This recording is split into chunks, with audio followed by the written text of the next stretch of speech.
The challenges of college being long before a student enrolls. The first hurdle is often finding the right school. Yeah, but with so many options out there, many students struggle to narrow those options down. Let's get over to Matt Scott in Studio 61 with more on how to smartly build a college list. This is a topic that we're already having in the Scott household, with my daughter being a junior. And really, for the most part, if you're on the college hunt and you're thinking, oh, I've got time,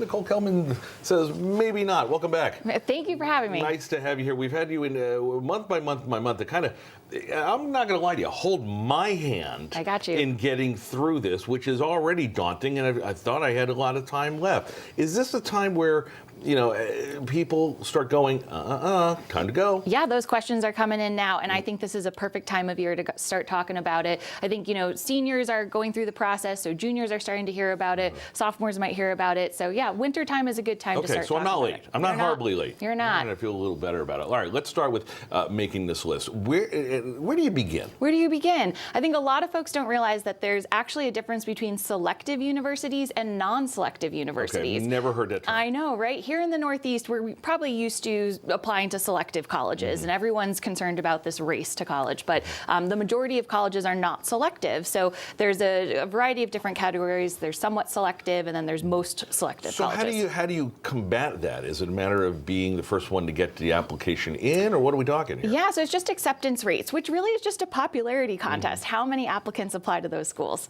Oh my. All right, good to know. All right, see, again, here we are 1 minute into the interview, and then she's already taught me something new. All right, let's talk about the number of schools on the list, because I remember when I went through this back in the dark ages, I think I had like 7 to 10 schools. I've heard some students apply 20, 25 schools, and I think, especially with the fees, that alone is crazy. Right. What's the right number? Yes, I recommend anywhere between 10 to 15 colleges. Okay. I think is a healthy list of colleges now. The common application, which is how students apply to college, only allows you to apply to 20 colleges maximum. I don't recommend that. I think 10 to 15 is perfectly fine. What do you get out of 20? Just a bigger decision to make, or what are we talking? You know, I think that students are having a tough time deciding what is the right fit school for them. And we've talked about this before, but deciding on academic fit, personality fit, and financial fit, and narrowing down that list. But now, in terms of the list, you know, I remember having my safety schools. I remember having the one that I really wanted to go to, but it was going to be a stretch,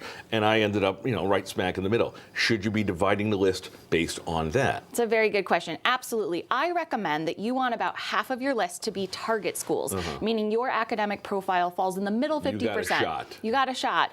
Being admissible and being admitted are different things, though. So we want to make sure that you have a good amount of those schools, because you're not going to get into all of them. Right. Then I recommend that you have about 30% of your list to be safety schools. Okay, so 10 to 15, that's going to be 2 to 3, maybe 4. Yeah, around that. Schools where you're falling in the top half or top 25% of their applicant pool, you're likely to get admitted. We call those likelies or safeties. Right. And then reach schools are okay. You can have reach schools on your list, but we really want that to be very few, maybe 2 or 3 reach schools. Yeah, and it's funny because I've had this conversation very basically with my daughter, who's given me a couple of names of schools, and I'm thinking, I love my daughter, you know I do, reach, and I'm like, okay, how do we temper that down a little bit? But maybe the tempering comes from actually visiting the school. It did work for me. When's the right time to start going? Yeah, so colleges are really focusing towards juniors in high school in the spring of your junior year. Right now in the fall, they're targeting seniors, so if you are a senior, this is a great time to go visit. But I think in the spring, so utilizing your February and your April break, I think are